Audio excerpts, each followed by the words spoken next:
بالکل عرض کرتا ہوں۔ ایک یہ کویشچن تھا کہ یہ کہتے ہیں کہ میں اکثر ایسا ہوتا ہے کہ نماز میں التحیات کی جگہ الحمد شریف پڑھ ڈالتا ہوں، پھر مجھے یاد آتا ہے دوبارہ التحیات پڑھ کے درود شریف دعا پڑھ کے سلام پھیر دیتا ہوں، کیا حکم شرع ہوگا؟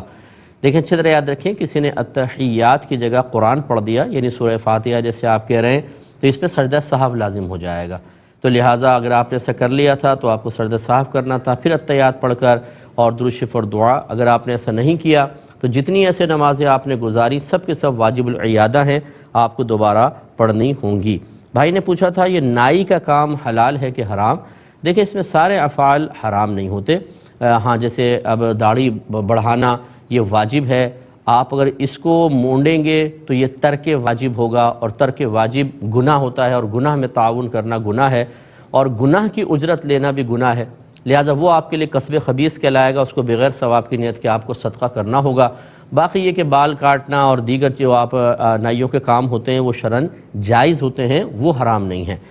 ایک انہوں نے کہا کہ مجھے قرآن پاک پڑھنا نہیں آتا تو کہ میں بسم اللہ الرحمن الرحیم والا قرآن پڑھ سکتا ہوں؟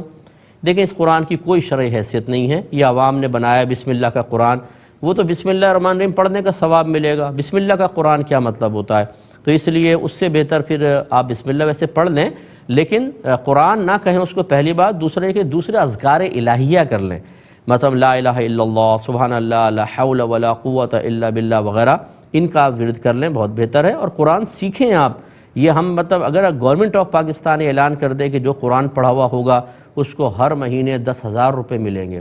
بتائیے اب ہم کوشش کریں گے یا نہیں کریں گے؟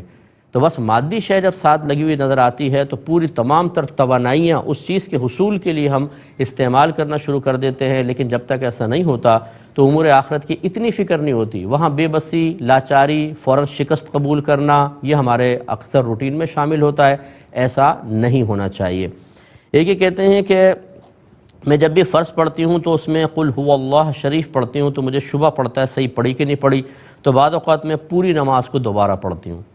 دیکھیں یہ آپ شیطان کا ساتھ دے رہی ہیں، ایسے ہی ہوتا ہے جب شیطان وسوسہ ڈالتا ہے، وہ چاہتا ہے کہ انسان یکسوئی سے عبادت نہ کر سکے، میں اس کو اتنا فیڈ اپ کر دوں کہ اس کی عبادت بے مزہ ہو جائے یا عبادت چھوڑ بیٹھے۔ اگر آپ کو شبہ ہے تو آپ پہلے ہی جب قل ہو اللہ شریف پڑھتی ہیں تو بڑی توجہ کے ساتھ پڑھیں، پوری توجہ وہاں لگا کر، اور جب آپ پڑھ چکے مطمئن ہو جائیں، اب بعد میں شبہ پیدا ہو آپ صاف شیطان کو جواب دیں، صحیح ہے غلط میرا اللہ قبول کرے گا، بس آپ توجہ سے ادا کریں، 2-3 دفعہ کر کے دیکھیں، شیطان وسوسے ڈالنا چھوڑ دے گا۔ ہم اس پہ سوچتے ہیں کہ ہاں پتہ نہیں صحیح ہوا کہ غلط ہوا، یا ہم پہلے ہی دنیا کے خیال میں مگن ہوتے ہیں، بے توجہی سے ادا کرتے ہیں، پھر شبہ میں پڑھتے ہیں صحیح ہوا تھا کہ نہیں۔ اس لیے میں نے آپ سے کہا پہلے توجہ رکھیں، اور جب آپ توجہ سے ادا کر چکے اب کسی شیطانی وسوسے کا خیال نہ کریں، اگر وہ کہتا بھی ہے تو آپ یہی جواب دیں میرا اللہ قبول کر لے گا، انشاءاللہ وہ بھاگ جائے گا۔ یہ کہتی ہیں کہ جب عورتوں کے یہ حیض ختم ہوتے ہیں تو کس ٹائم انہیں غسل کرنا چاہیے، جیسے فارغ ہوئی ہیں فوراً یا دن گزارنے کے بعد؟ دیکھیں اگر یہ اس دن جیسے لاسٹ ڈے ہے، فرض کر لیں کہ 10واں دن چل رہا ہے تو پھر تو غروب آفتاب تک کا انتظار کر لیں، یہ بہت ہی بیسٹ ہے کہ ہو سکتا ہے اسپاٹنگ وغیرہ ہو جائے اس کے بعد۔ اور اگر درمیان میں ہے، جیسے مثلا 5 دن کی عادت تھی 6 دن کی، تو بس جیسے وہ 6واں دن گزرتا ہے 7ویں دن کے انتظار کی حاجت نہیں ہوتی، وہ فوراً آپ غسل کر سکتی ہیں۔ خلاصہ کلام یہ ہے کہ درمیان میں کرنے میں یہ ہو سکتا ہے، یعنی دن کے درمیان میں کہ پھر کوئی اسپاٹنگ وغیرہ ہو جائے، اس لیے غروب آفتاب تک کا انتظار کر لیں، اس کے بعد کریں، یہ بیسٹ ہے۔